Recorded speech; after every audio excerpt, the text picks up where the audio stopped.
The people take America back.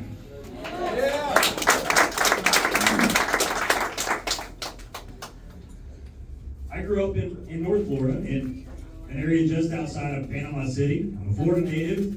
I was raised by a single mother. We lived in a trailer when I was a kid, and I watched my family struggle to make ends meet. I've seen what happens when the politicians in D.C. leave behind the working class. I lived it. After putting myself through undergraduate college, I graduated from FSU and partnered in a fledgling service business. That's right, go Noles. We grew that service business from one location over the course of about 10 years to being one of the largest of its type in the country. Sold that company off in 2018, and I found myself very far ahead of where I ever thought I would be in life, ever. So I thought about retiring then, but I was 35 and decided to get back to work. So I spent the next several years building 2 more companies from zero to a national level. We sold those companies off in April of 2003, and I announced my run for U.S. Senate that same month. Because what matters is not building more businesses. It's not going to change my life if I go and build 10 more businesses. What will matter is leaving behind freedom for the next generation, for our kids, for our grandkids. What we see right now is an out-of-control administration. We've got a House of Representatives that is more interested in investigating their own members than in holding the Biden crime family accountable. We've got a U.S. Senate that looks like a nursing home. It's full of do-nothing politicians from yesteryear. They keep caving time after time to the Democrats' agenda. And we've got a president who, most troubling of all, has done more work for our foreign adversaries abroad than he's ever done for the American people. We've got to get back to work in this country. We've got to get back to a constitutional vision. When I talk about being a constitutional conservative, what I mean is, as it relates to any government policy, I look at the Constitution and I say, show me in there where it says the federal government's supposed to be involved. Because more often than not, the federal government's supposed to stay out of our lives, not be involved in these issues. The federal government does too many things. We've got to get it back to a vision laid out by our founders. They did not intend our federal government to do everything. Most of these functions should exist at a state level. Take the example of the Department of Education. $300 billion a year budget. They don't employ a single teacher, yet they seek to dictate policy to states. That's not how it's supposed to work. States are supposed to dictate policy, not the federal government. We need to abolish the U.S. Department of Education because the people here in Florida can do a better job of spending their education dollars than a bunch of bloated bureaucrats in Washington, D.C.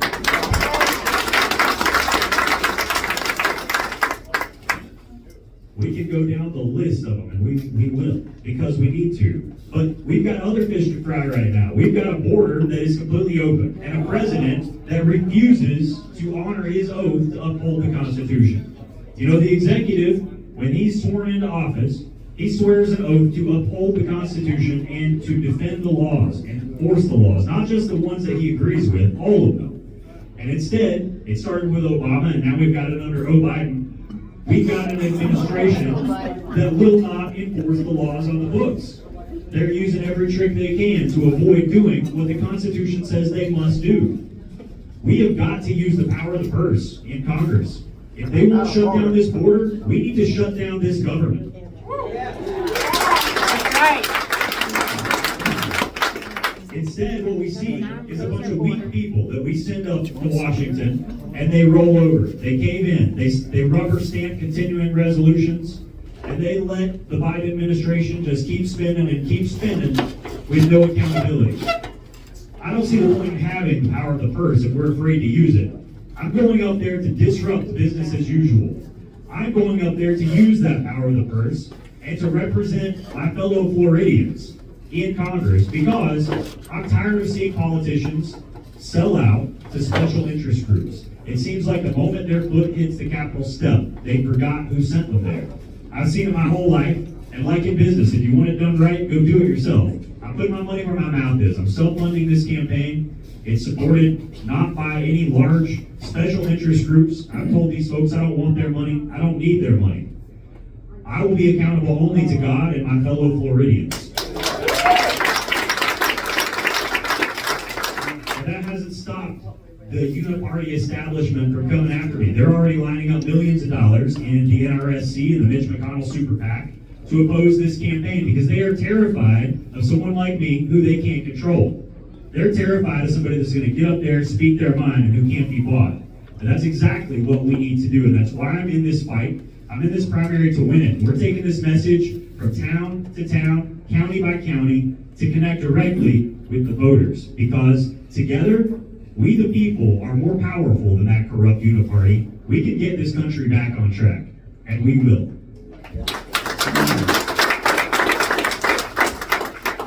Donald Trump's about to be back in the White House, and this second term is going to be better than the first. I'll tell you why. Because last time, he had a feckless Congress and weak people in the Senate that didn't back him up, that didn't do anything about the Democrat agenda and all of the hoaxes and fake investigations. They let it all play out. They ruined what we signed up for. We signed up for 4 years of Donald Trump, and we got maybe a year and a half at best. No, we're going to get 4 years this time, because this time he's coming up there with an army of America First fighters like me, and we are going to back him up every step of the way. I want to make sure we leave plenty of time for questions. So I'm not a politician, I don't want to give long talks. Let's dive right into questions. Yes, sir. I have one. We noticed in your flyer about the Second Amendment. Would you explain to everybody what the second part of that is? Everybody knows it's the right to bear arms, and there's a second part to it. Would you explain that to everybody? You mean the well-regulated militia portion? Yes. Yeah, folks like to point that out. You know, I'm a constitutional originalist, which means I don't look at the Constitution as the words that society interprets them today. I look at it as it was written at the time. Well-regulated meant they practiced, not the government dictated how they exercised that right. It meant they were well-disciplined personally. They went out and trained. It doesn't say that they should be facing a lot of government regulations. The Second Amendment's second for a reason. Our First Amendment, nobody says you have to have a permit to exercise that. Nobody says you have to have a permit to be free from unreasonable searches and seizures under the Fourth Amendment. But they try to regulate the Second Amendment out of existence, and we've got to push back against that, because if we lose our Second Amendment, we will lose all of the others.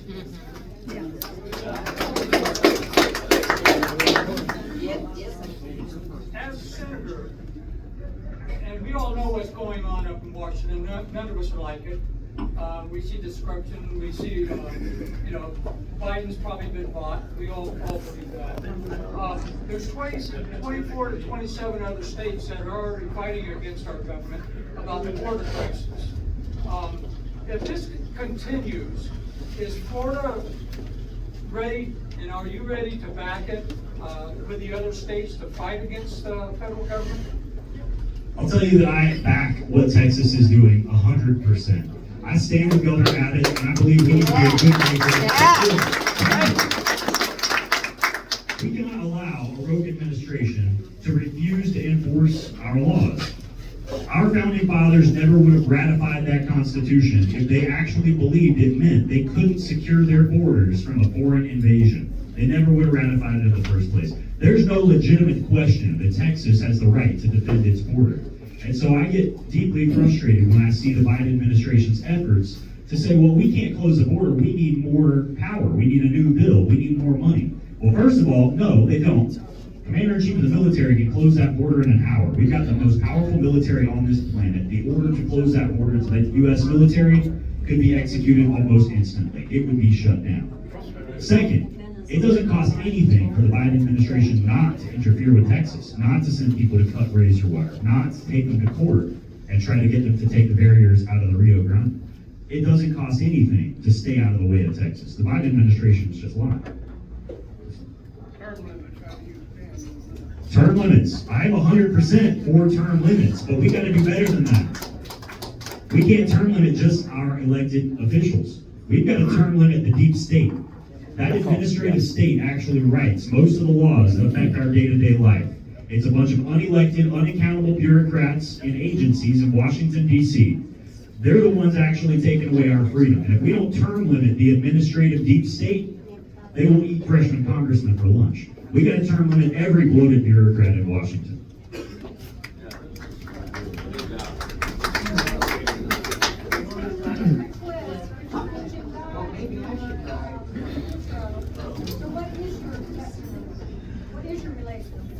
That's a good question. You know, I generally think of religion and spirituality as a personal and private matter. But since you've asked, I will happily share.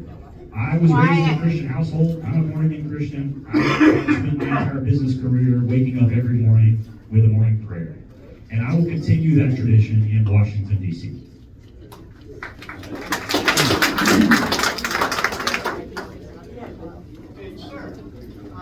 Elections are won by electoral votes.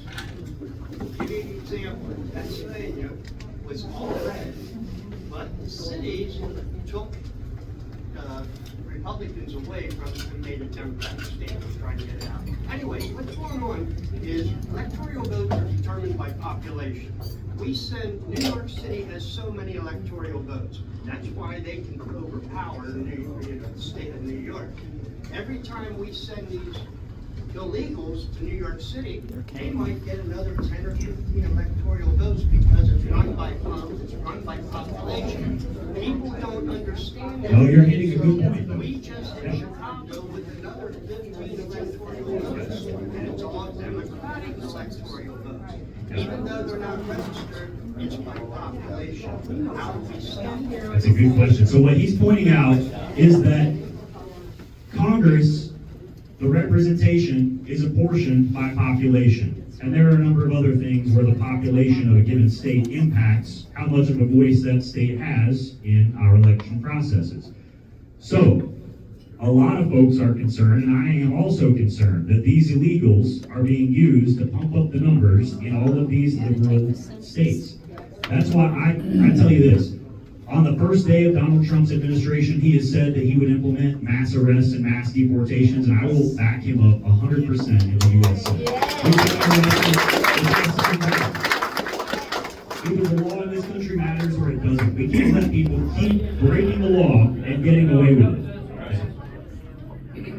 I come to a lot of these, and you hear yourself talk about how you're going to do all these changes, and you have all the good intentions like you do, and I believe you. But when y'all get to the White House, it changes. Why do you guys change? I'm sorry, can you repeat the last bit? You guys, I come to a lot of these and talk to the politicians that are trying to be politicians. And y'all say all the good things that we want to hear that we really do. The minute you get to the White House, everything you said just goes out. How do we know that you're speaking the truth to us? Yeah, he said he's also seen lots of folks come and make lots of promises, and as soon as they get to Washington, they don't do anything. That's exactly why I'm running. I'm frustrated. I don't need a career in politics. I'm not going up there to waste my time. I could retire to a very comfortable life. I'm going to fight for you because nobody else is. Because they keep selling you out to special interest groups. It's why I tell them I don't want their money and I don't need their money. Because if we don't send people up there to take back America for Americans, we're not going to have a country left to save. They're going to undermine our currency, run us up into debt, and we're not going to have any freedoms left. Reagan used to say we're only one generation away from losing freedom forever. I believe it's true, and I think we've already gotten dangerously close. We've lost a lot of freedoms we never should have lost. I believe, however, that we can also have a more optimistic view of that. We're only one generation away from restoring freedom, and that starts here and now.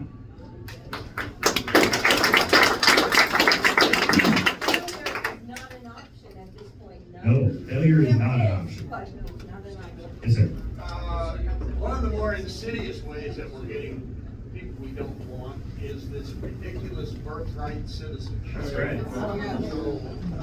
Do you have a plan to try and get that? It either is through the court saying that the decision and subject to the jurisdiction thereof was misread, or we do something in Congress to just flat out get rid of it. You know, before I went to law school, I used to have a lot more faith in the courts than I do now.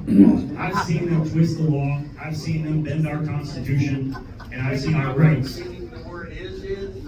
And I've seen our rights get taken away while the court not only fails to stop this, they've accelerated it. When it comes to birthright citizenship, I believe we need to legislate that issue. If you're in this country illegally, if you're not a U.S. citizen, your child should not be a U.S. citizen. We've got to end that practice. We've got to get all of the incentives that people have to come to this nation illegally.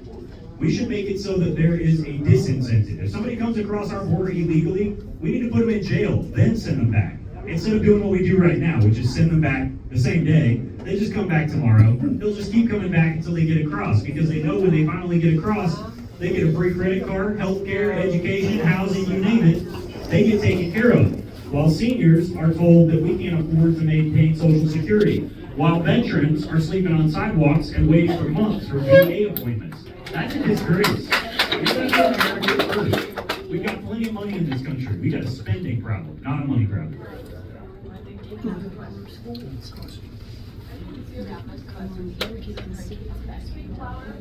Most of us are seniors. We vote.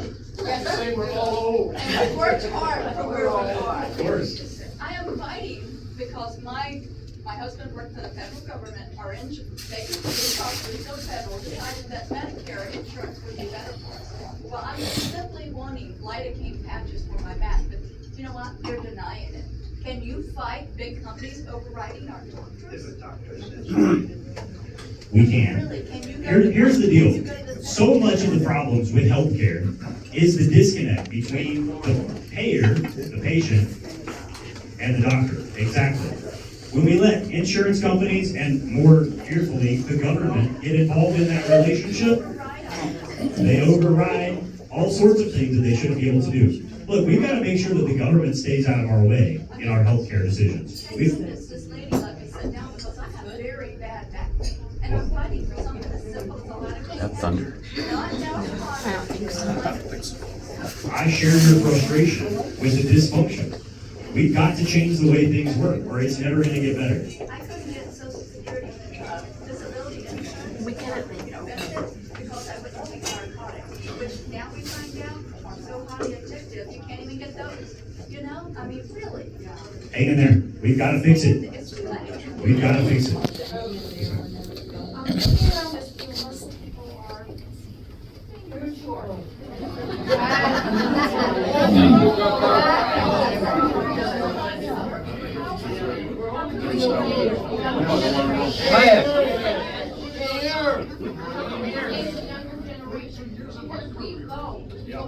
You know, I work at headquarters, and that's my struggle all the time. How can we engage the youngest out, get out and vote? The question is, how do we engage younger people to get involved? You know, we are taking our message to every part of the community. We've gone to colleges, we've gone to every town that we've been in, and we've spread the words. I'll tell you, young people are not as involved as they should be, and some of the ones that are don't even know what they really believe yet. I can tell you, when I was in my 20s, I thought I was a Democrat. I mean, so did Donald Trump, so did Ronald Reagan, but you know what? I grew up. If you told me when I was in my 20s that by the time I hit 30, I'd be a constitutional conservative, I'd have thought you were crazy. But you start paying some taxes, you start seeing the divisiveness of the Democrat Party. It doesn't take long to get your head on straight, get your eyes open.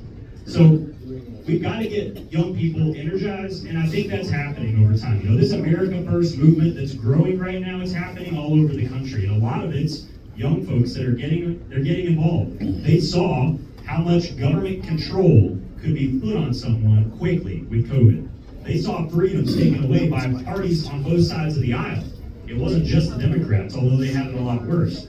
Thankfully, we lived here in the free state of Florida, because every time I left the state to go on a work trip, I came back thinking, holy cow, I can't believe people are going along with this in other states, North Carolina, New York. It was bad. So young people are waking up. We're going to keep reaching out to them. We're going to keep doing our part to get the message out. That's all we can do. January 6th, do you think it was a sedition, or do you think that our two senators would step up to the plate and say that the people in the gulag should be out of there? Or are you going to be like them that are still saying that was sedition? I'll tell you, the only sedition that happened was the FBI that set these people up. It was a setup. It was unhanded justice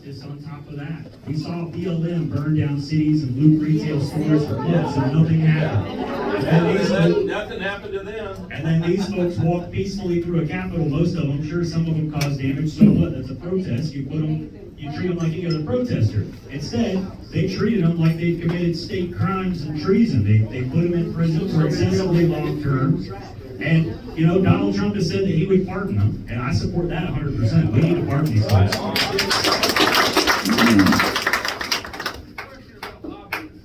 We have so many Congress and senators go to work and then leave and go to work for some big company and come back and lobby for them with a big fat paycheck. I think they should not be allowed for many years or never. I think there should definitely be a prohibition on using your government position to make money. It's not supposed to be about that. It's supposed to be a public service. I can assure y'all I'm not going up there for the paycheck. It's not gonna matter to me. I'm going up there because we've got a lot of work to do, and if we don't save our country in 2024, we might not have one. Oh, I have a simple question. Have you met Donald Trump? I have. You know, Donald Trump is great. The reality is, he's gonna need a bunch of America First fighters to do it. And I'll be up there to support them.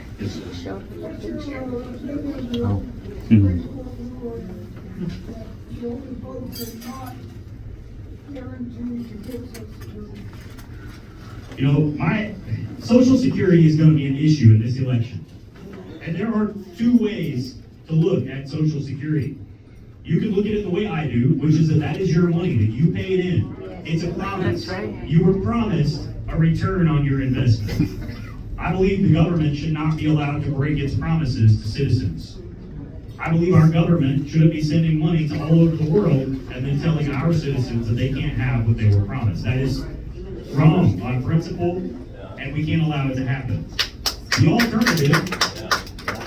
alternative view on Social Security is what my opponent has, and that is that Social Security is this large debt incurred by the government, and that piggy bank has been rated historically for every spending program known to man. Now, he wants to balance that debt on the backs of seniors. I say absolutely not. That's wrong. That's what I mean by we don't have a problem with income in this country. We've got plenty of money.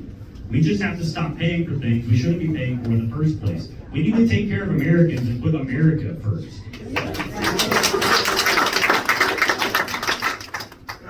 What is your thing on this DEI? He said, what about DEI? This is You know, ridiculous. the problem with DEI is the E. Diversity is great, inclusion is great. Equity is not the same as equality. Diversity is not great. Diversity is not great. You look at the population. There's 13% African Americans and there's 72% white. You got 8% Hispanic, 3% Oriental, and the other. Of course, there's going to be more whites in the job because there's more of them there. How do you diversify? Well, this guy went to school his whole life. He's done this trade. And all of a sudden, this guy steps up. I ain't done that trade before, but I want that job because of my color. And they give it to him. How does that fix anything? So I think I understand your question and I'll answer. So the big problem with DEI is the E, it's equity. And they use that as a means of trying to guarantee people equal outcomes instead of equal opportunities. See, we would have diversity naturally already, because if they're not putting the weight in favor of one person over another, it would be what it's supposed to be. It would be a meritocracy. See, equity is a communist idea. Equity is a way of taking away freedom to make sure that people end up in the same place. And that's just not what freedom results in. Freedom results in people making different choices and getting different outcomes. This is a land of equal opportunity, not equal outcomes. We can't allow these Marxist ideas like DEI to be propagated throughout our government or schools or anything else. We've got to stop this before it continues, because what they're implementing now is going to cause massive problems for a long term.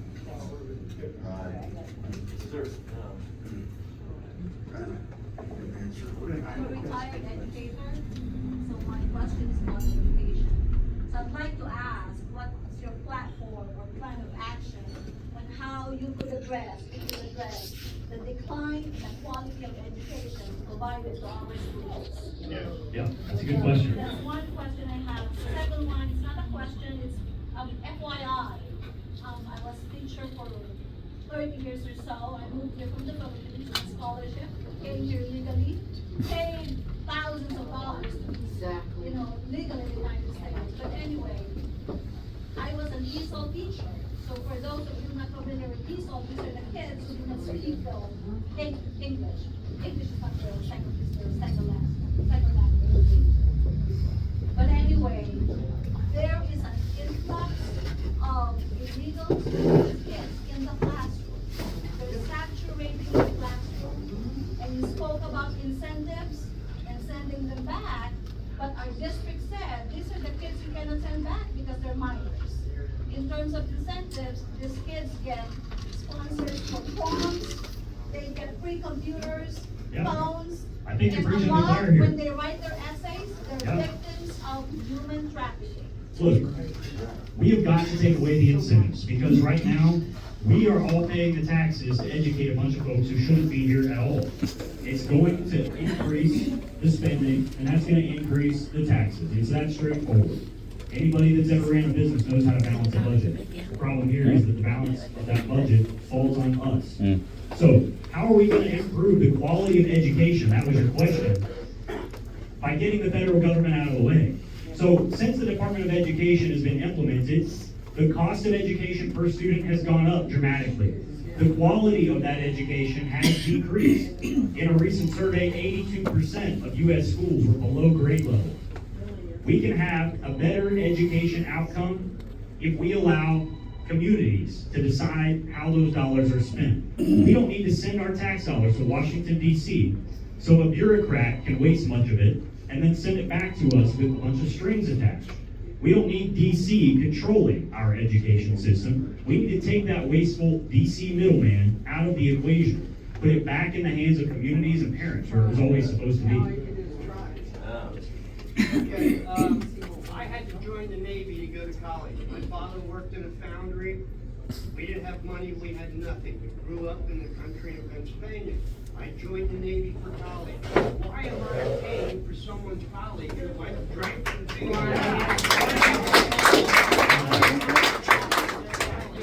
my tax money. So he's asking about why should student loans be forgiven? Why should our tax dollars go to support student loans? And I share your frustration with that point, because I paid off my own college education as well. Nobody gave me a handout. I came from nowhere.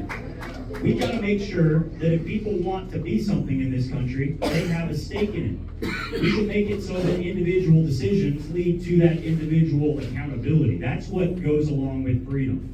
If we start taking away the incentives and the consequences for decisions, we're on a straight line path to socialism and communism.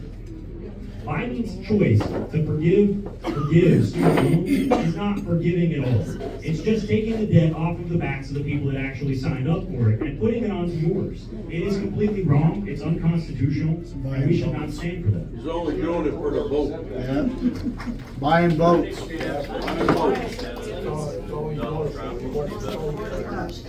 Well, I don't think anybody's got a crystal ball that can explain what Donald Trump is going to do, but I would say in short, no, I don't believe that's possible. It's illegal. 12th Amendment. 12th Amendment. You can't have it. Can't happen. President and Vice President cannot be from the same state.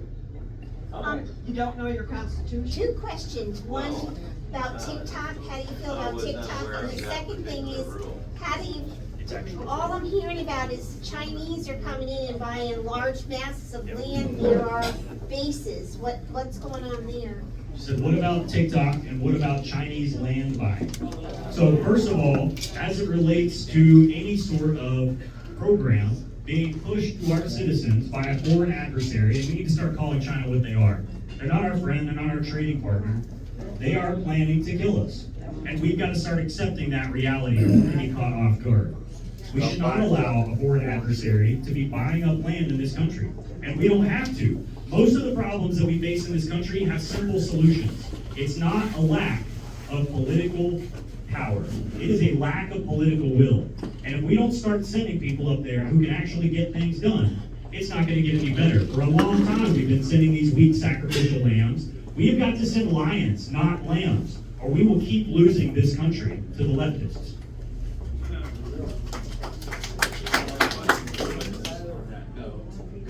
what is your plan to, we're all on the same page here. This can go on forever, town to town, it's all rural America, we're all on the same page. What I want to know is what are you and other politicians like you want to do to rally the rhinos that are up there? The problem is, I've been on a number of political campaigns over the years, and one thing irritates me more than anything else is when I hear the expression, well, this guy's electable, this guy's not. The reason he's electable is because he plays the game. And you as reference that you're not gonna play the game. The problem is, when you get up there, and I'm gonna reference the state levels, because I've been involved in numerous political campaigns, they go in with good intentions to get to Tallahassee. They either are part of the team and they last forever and ever and ever, or they're in it one term, but they don't play ball, and then go back to a local community where you get to be a city commissioner or a county commissioner. What you do, and how you kind of attack those guys up there, and convincing them that we all need to be on the same page in America first. So, as one person in the Senate, it's possible to make a meaningful impact. But I'm not just gonna be one person. We've got good people up there now. We've got people like J.D. Vance, Rand Paul, Mike Lee, Mike Braun. We've got a handful of folks up there who are doing a good job. They need backup. So I will go up there and I'll work with those folks. In addition to those folks, we're gonna see a whole new batch of America First conservatives coming up. There's people just like me all over the country. We're gonna see more and more people going to the U.S. Senate. And we will form a caucus of like-minded America First people to be able to make a difference. And I'll tell you this, I'll use an example of Tommy Tuberville of Alabama. One senator held up massive portions of the government's function. He held it up because he didn't like the fact that the DOD was spending federal tax dollars on abortion-related travel because it's illegal and they shouldn't. And he said, absolutely not. Everything that comes before my committee, I will block it. And he did. One senator can make a difference. What we need is people with the backbone to actually do it. Instead, what we have is, like the person I'm running against, someone that votes along with the Democrats to pass continuing resolutions, someone that rubber stamps the National Defense Authorization Act, even though it contains unconstitutional warrantless spying under the FISA 702 program. We've got someone that's ran up our deficit by trillions of dollars and sent hundreds of billions of dollars to Ukraine. It's this go along to get along mentality that is the problem. It's the same reason we don't have single issue legislation, even though we should. Because they know that these politicians are too afraid of being called out by the media. Nobody wants to be called out. Take the National Defense Authorization Act, the bill that pays our troops. We in this room would all say, we want to pay our troops. Now the folks in Washington know that. So they take the bill that says let's pay our troops and they put 4,000 or 5,000 garbage pieces of legislation in it. They do it because they get away with it. Here's why they get away with it. The politicians that represent us are more afraid of a news anchor saying, Senator so-and-so, why did you vote against paying our troops? Than they are in just doing the right thing. Sometimes doing the right thing looks unpopular. I'll tell you this, if that garbage was in that bill, I would have voted down, and I would have happily taken the question of why did you vote against paying our troops, and I would have said, I voted no, not because I want to not pay our troops. Of course, I would gladly vote for a bill that is just paying our troops. Gladly vote yes on that right now. I voted no because of all the unconstitutional garbage they tucked into it. We don't have enough people in DC with the backbone to have exactly that conversation on the news. They're all too afraid. We've got to send different people if we want different outcomes.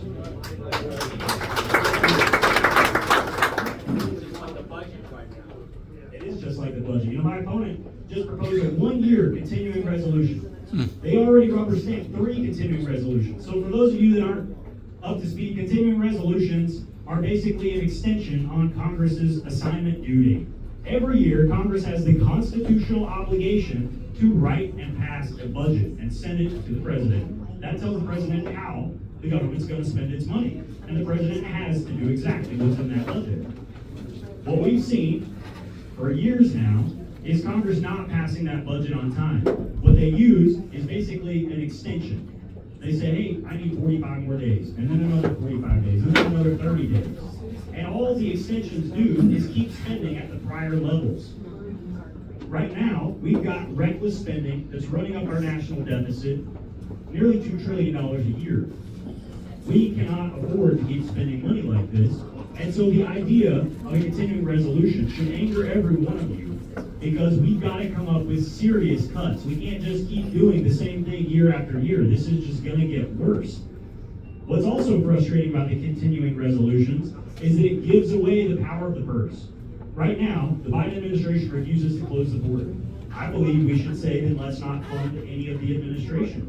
If they're not going to follow our laws, shut off their money. Right. And what Congress keeps doing is saying, well, we'll argue with them about that. We'll negotiate about that. Absolutely not. The founders gave us a tool, power of the purse. If they won't enforce our laws, we have a duty to shut off the funding. And so that's how you make a difference. You've got to change the way we're approaching these situations. A lot of places that, have an open border, is the number one security. China, and how they buy, not only people really how much land they already own a part, how many companies they own. But what really concerns me, the land out here, the land, and they're determined to stop. Can you imagine the Chinese allow you our country to come in and buy their land, their farmland, their big land, their new property, stop that. This is the same question the other one asked. So we should not allow China to be buying up land in our nation. Like I said, we've got to call China what they are. They are a foreign adversary. We've got to call them out for what they are. Not only does China not let our companies, not only does China not allow our companies to buy land in key areas, they don't even allow American companies to fully own the companies that they operate. They make a big part of it to Chinese companies that are owned by the Chinese government, basically. So we've got to start looking at China differently. The bad foreign trade deals that have sold out this nation for decades, that were executed over the last few decades, that's the reason our middle class is struggling more than they need to right now. Because, yes, that's an easy matter of political power. It's not a matter of power, it's a matter of will. It's pretty easy to say foreign adversary, you're not allowed to buy land, get the hell out. That's simple. The solutions are simple. The political will is where we fall short in this country. The tools are there. DeSantis Still haven't answered the question though. DeSantis is. What we've got to do is start looking at China differently. We've got to make sure that we reorganize our trade relationship with China, because right now we're buying most of the things we need, all the way down to pharmaceuticals and their chemical components. We're buying them from a foreign adversary. We've got to make it so that it makes sense to make things in America again. That's how we rebuild the middle class. That's how we raise wages. That's how we restore this country's independence. That's how we get energy independence. We have all of the ability to do these things. Our nation does not have to be on this path of decline. We can turn it around, but we've got to work together to do it. So I'm not going anywhere. I'll stay here and answer questions. We can do one-on-one chats, but I know some folks have time constraints, so I want to make sure I leave enough time for all the one-on-one chats. So I will turn it over to Marlon for the next section, but I'll be right up here. Y'all come talk.